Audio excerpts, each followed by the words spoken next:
we're going to talk about science today. I see a few people are excited about it. And we're going to talk about our inner energy. What that kind of energy? We're going to talk about infrared energy. So we're going to talk about the James Webb Space Telescope. And this telescope, the main thing about telescope is that we are good in looking into the past. Something that should have left behind with another relationship and things like that. But no, let's talk about it. First thing is that for me it's a pretty important thing to say that this is a collaboration with thousands of people around the world, and that's the main thing, especially in this day era, especially Canada, Europe, and thank you, appreciate it. There it goes. Now, talking about size again. But especially, I'm pretty happy about this telescope because it's been a collaboration around the world, and this is really important in this day and era. First, let's start with the liftoff, right? This happened in December, literally in Christmas Day 2021, and we're gonna see a little video about it, and then I'm gonna go through it after that. Top, à 0 moins 1 minute. Thumbs up from Jean-Luc Voyer. All systems are go. We're inside a minute now. T-minus 30 seconds and counting.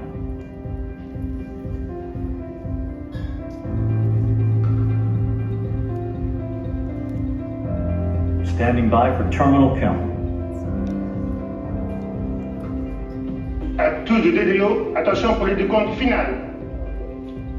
10, 9, 8, 7, 6, 5, 4, 3, 2, unité, top. And engine start. And liftoff. Décollage. Décollage, liftoff from a tropical rainforest to the edge of time itself. James Webb begins a voyage back to the birth of the universe. Punching a hole through the clouds, 20 seconds into the flight, good pitch program reported.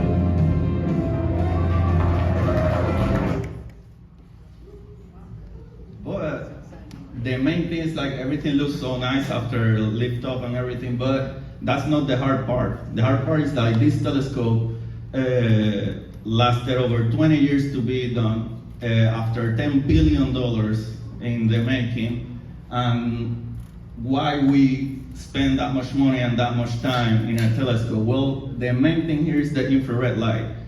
As maybe some of you know, we have a spectroscopy of light. So light goes from gamma ray to all the way to visible light and radio. So one thing that is really important about this telescope, because most people know about Hubble, and it's one of the best. We have Spitzer too, it was an infrared telescope too. But if you can see in this graphic, you can see the visible light, that's the only thing we can see. So if you can see the spectrum of light is huge, and we're missing most of it.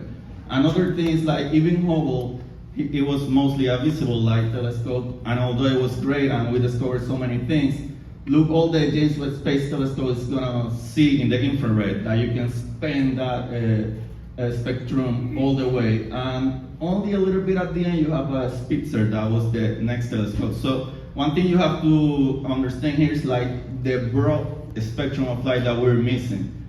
And the importance of the infrared light is that when we're trying to see things that happened in the past, that light that is going, from the real far galaxies at the beginning of the universe, to us, that light stretched. So from the gamma ray, all that really high energy radiation goes all the way stretching into infrared. So light that's been out there for billions of years, by the time that gets to us, it's almost invisible. So we need a telescope like this to look into it. So one thing I can show you here, to prove to you how little that we see, you can see here my friend, I don't know, you can put a name Bob, holding a bag. Bob is hiding something under that.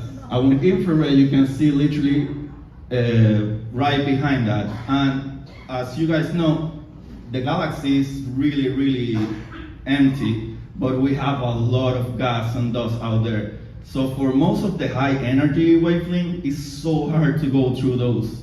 So infrared, or all of these long wavelengths, they go just through that dust really easy. So we can see way, way farther. And now, of course, this is an infrared telescope. So infrared light is the light that we all emit. Anything that have temperature, like you, I told you we're gonna talk about inner energy. So everything that have movement energy at all have infrared energy. So we have an infrared telescope. We need to put it far away from the sun, the planets, and everything that can shine light into it, or energy in this case. So we put it in L2, that's Lagrange 2. That's a point in space that, I don't know if you guys have heard about three-body problems. There's like a new series out there. Well, that's a real issue. When you have more than two bodies orbiting each other, you add another body, it's really hard to keep that orbit stable. But there was this beautiful guy, Lagrange, and he located like a few points around our solar system that are called Lagrange. And in L2, Lagrange 2, that point exactly is where we put the telescope. So it's far away enough, and we add certain beautiful things to that telescope too, so it will be safe from that radiation. And let me see if you can see the video. So this is how it's gonna be orbiting around our Earth. That way, you can see that the telescope has some shields. Those shields are to protect it from all the radiation that comes from the sun, the earth, the moon, and all that. And so you guys have some perspective. This is the kind of a scale of the planet and the moon, the distance. So that telescope is 1 million miles away from the Earth. So it's 4 times this distance. So you guys can have a better idea how far it is. And now we go with the main thing. We didn't have this technology at all. This didn't exist. So when people say like, wow, over 20 years, almost 30 years, and $10 billion, why, how you guys did this? This telescope is so big that they need to fold it into the point of that rocket that you saw at the beginning, so we could send it out. So that takes a lot of time, effort, and after you create the most powerful telescope in the universe, you have to say like, oh well, where are we gonna put it now? We don't know how to send it up there. So this is what we did. And after that liftoff, and after over 20 years, that was not the hard part of it. This was the hard part. Everything in the telescope have to work properly. Just so you guys have an idea, there is some points of danger in every mission in space. And to give an example, landing in the moon, they have like 90-something points of, things that would go wrong. This telescope, after being out there in space, already still have 344 things that could go wrong. Especially since the telescope have to unfold when it was when it detached from the rocket, it have to unfold the solar panel, so it will have energy to get to the point where it needs to be. And then by the time it was traveling to the Lagrange point, it have to start folding out. The main thing with this is that a telescope that is in infrared and needs to be protected from the sunlight or any kind of energy, so the images are actual images from us and not something that is bothering the actual data. You have to protect it, and this telescope have 5 layers, 5 shields to protect it from it, and all of those shields have to release an opening space. And if you guys know, space or things, any type of matter, if it's too cold or too hot, it gets damaged. So you pretty much have to stretch in space something that is like a really, really tiny thin foil to protect the telescope. And out there in space, there's 2.7 Kelvin degrees. And if the sun is hitting it, in that side, it could get up to 200, 250 degrees Fahrenheit. So from a point that could be really, really melting to a point that could be almost absolute zero, and that have to work. Not just that, all these panels in there is 18, like the main mirror is 18 different glasses. All of those 18 glasses, they were smart enough to make it out of beryllium. Beryllium is one of the first elements in the periodic table. You have only 4 protons compared with iron, but it's stronger than iron, but it's flexible. So it was like my dad. He looks nice in the outside, but he was a chicken.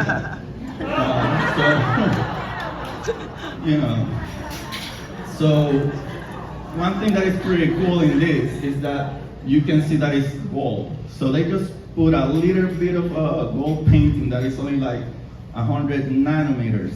So that's like the size of a hair. So that's really, really thin. But gold is pretty good at absorbing light. So that was one of the reasons. So you can see that the main telescope have like the main mirror, that is that big one, have the secondary mirror that is that point in there where all the light gets in there and then reflects to the second mirror, and then that goes back into the telescope so we can process the image. One thing that for me is really, really amazing is that even though after all of this happens, all of those mirrors have to be put in place to work as one huge mirror. So you have one huge telescope. And of course, I told you size matter, huh? So yeah, you can see here how telescopes work is if you receive more light, like if it's raining, you have a small bucket, you will get less water. If you have a bigger bucket, you get more. Light works the same way. So Hubble was great, but look at the size. It was almost like 8 feet. This is 21 feet in size.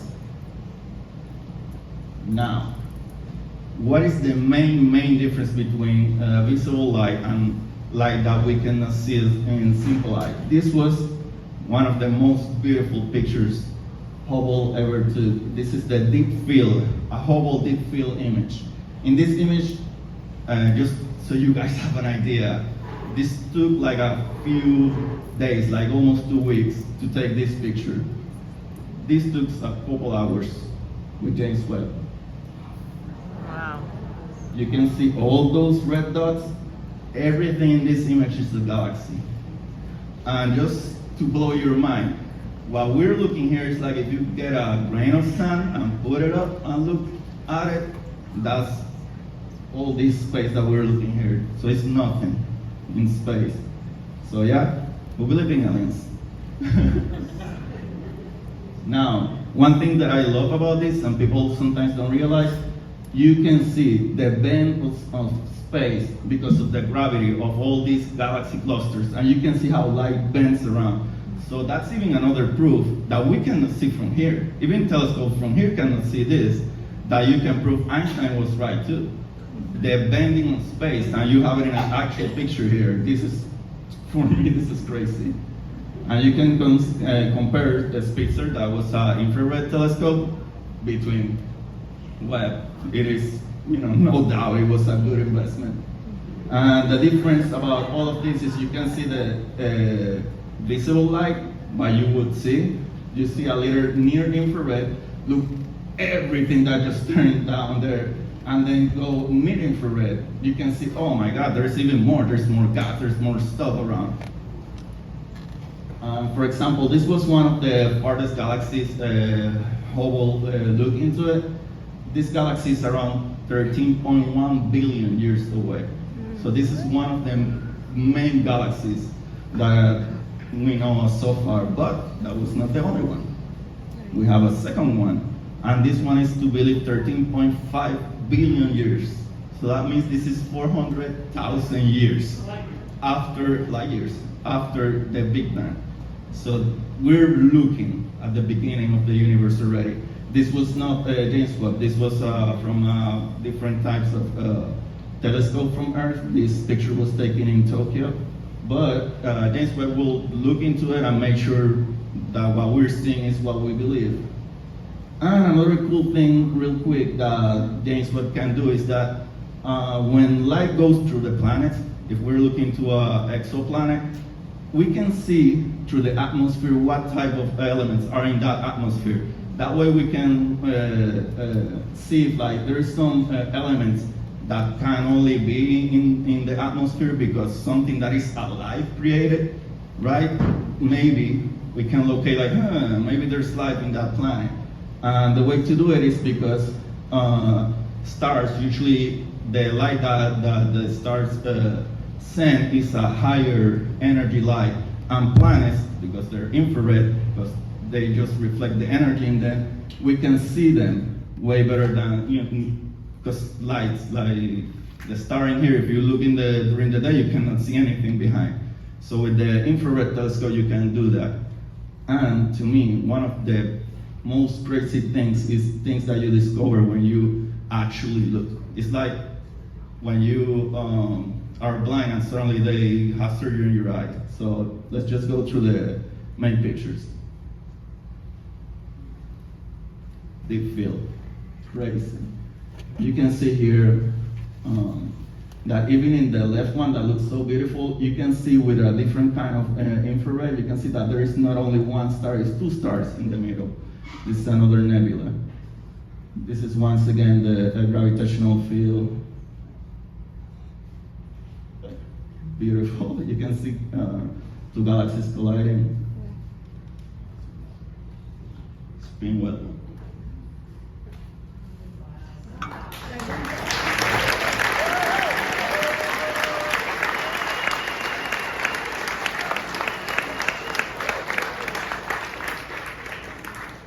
Yes.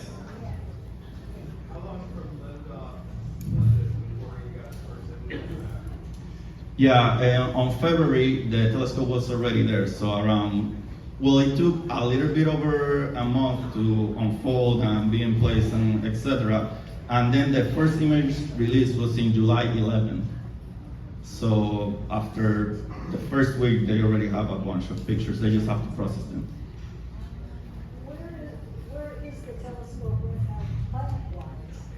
Our galaxy. Where's the what? In our solar system. Oh, it's the telescope is like 4 times the distance from the Earth. It's between Earth and other planets, so it's 1,000,000 miles away. How as far as Mars? Yeah, it's 1,000,000 miles away. Not as far as Mars. Oh no. I'm sorry, I didn't understand. Yeah, not as far as Mars, no. How long does a transmission take to get us a picture like you're showing us? Not a lot, because it is, well, universe is really far, but to give you an example that I can tell you, it takes 1.3 seconds to send information from the moon. So if it's 4 times that, you can see that it's maybe 5-6 seconds.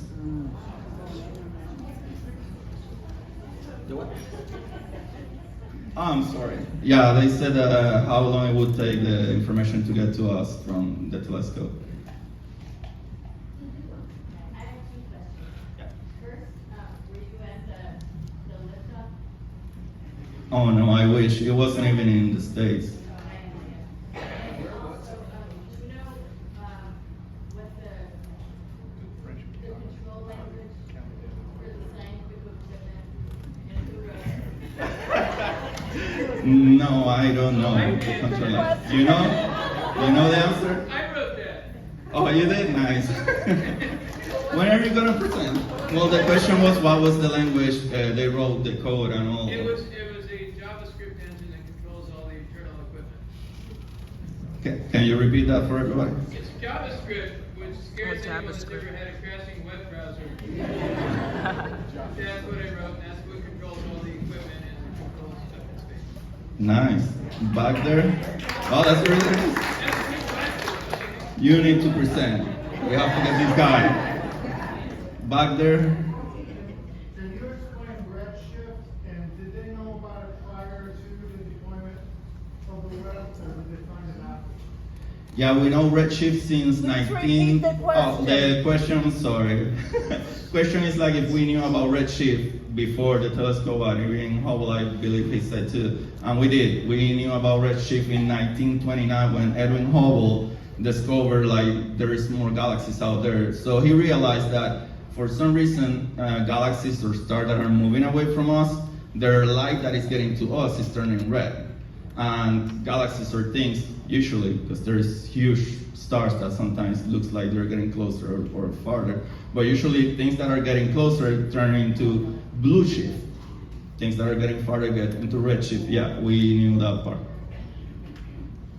Yes? Will this telescope help us see the asteroids that may or may not be coming in 2022? I can, Question. but the question was like if this telescope will help us see the asteroids that are coming our way, and hopefully the ones that are coming before 2032. If you guys don't know about it, there's an asteroid, 2014 HY or HD, I think is the name, and it is supposed to hit us, but that probability went down really, really quick. Yeah. So it's not an issue. One good thing about it is like we have a department that is scanning the skies all the time. We know what is out there. We know like if a spaceship is coming, we know. We have like around 95% of all those asteroids that actually can harm the planet. And we know about like 80% about the planets that are like a couple kilometers. So we do know about those asteroids. All the Red shirt. red shirt. Everyone's talking about dark matter. Can Red see dark matter? How is it detected? And also, one more question. Is it true the Apollo missions that flag is truly flying up there? Well, I'm gonna answer the second question. First question was if with the James Webb we could see the dark matter and study it, and the other question was like if in Apollo we actually put the flag on and it was actually moving out there. And yeah, it was barely movement in the flag because there is not as much wind, although there is, and there is even earthquakes and everything in the moon too. But yeah, usually like the gravity helps with the movement, so it was pretty still. Probably it's not even there anymore because of radiation, that flag. And second question, because we don't know what exactly is dark matter, what we can do is observe how the environment around it works. You know, like if we see kind of objects moving in a weird way or faster way that they're supposed to just fly away, and it doesn't make sense that gravity is keeping in there, maybe we know like, oh, maybe we can see that there is a blob of dark matter there. Oh, maybe there's more dark matter here than there. Maybe we can see how dark matter moves around because it's pretty much everywhere. But or maybe answer questions like, is it cold or is it hot? Because we know like matter when it's cold, it doesn't move as much. So that's one thing we kind of know about dark matter. Maybe we can prove if that's true or not, because things that move too much, usually they're hot. So. I have a question. Sorry about that.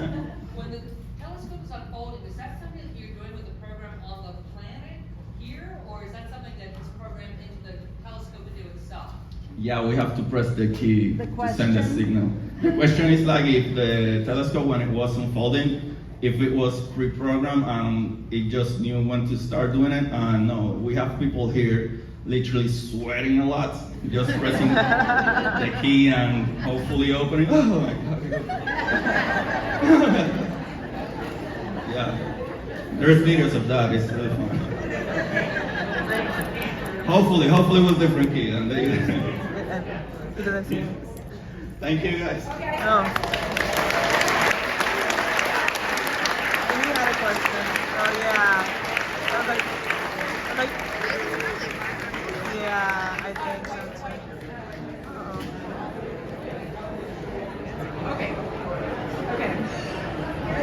Okay, listen, there were several hands in the air, and I am so sorry that we did not get